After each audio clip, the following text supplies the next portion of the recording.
ما بعنا الوطن،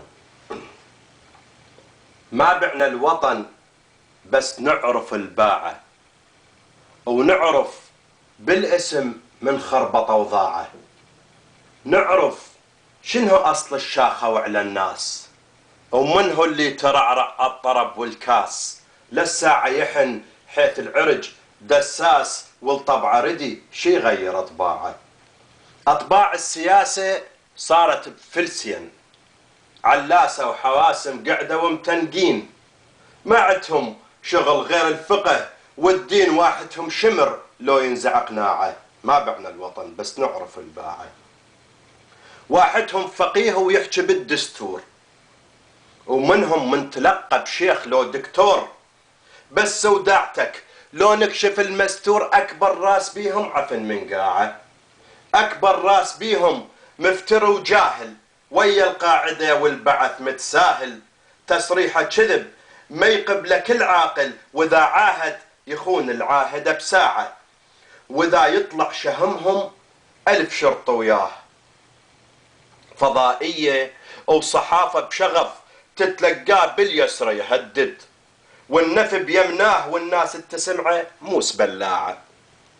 والناس ابتلت والحال نفس الحال، ماكو شي تغير، باقي هالموال اهي نفس السدارة ونفس ابو سروال، ونفس ذاك الرفيق الخابص القاعة.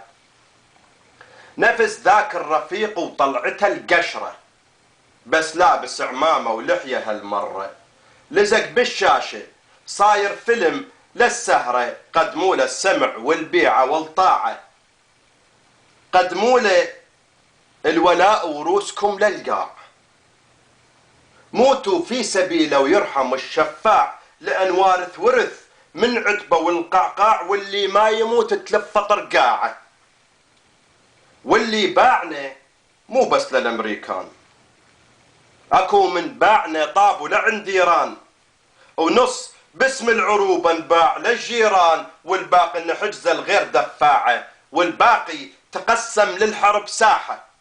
جبنا من الجوار الغرب ذباحة، والشرقي لطم جابنا ونياحة. وللتطبير جاب سيوف لماعة، للتطبير موكب مستعد للدوم، والما عنده موكب كافر ومأثوم.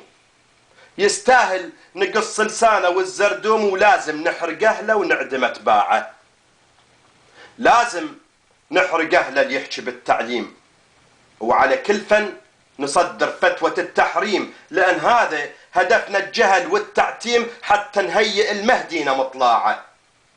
حتى من الفرح والبسمة ممنوعين، وخيرات الوطن من عدها محرومين. بس البرلمان أعضاء متنعمين، وإذا مسهم عسر بالدخل شلاعة. وإذا منهم عضو يتبختر بطوله، ومن يحكي تقول بحلقة مسقولة. مستثمر أموال الغير منقولة، وبالأردن قضاها سفار وصياعة. بالأردن صفت نفطاتنا استثمار، وخلف الله على جابنا الاستعمار. حيث احنا نموت ويستفاد الجار، وللعربان صرنا دروع مناعة. ما بعنا الوطن، بس نعرف الباعة، ونعرف بالاسم من خربط وضاعه. شكرا غاتي، شكرا.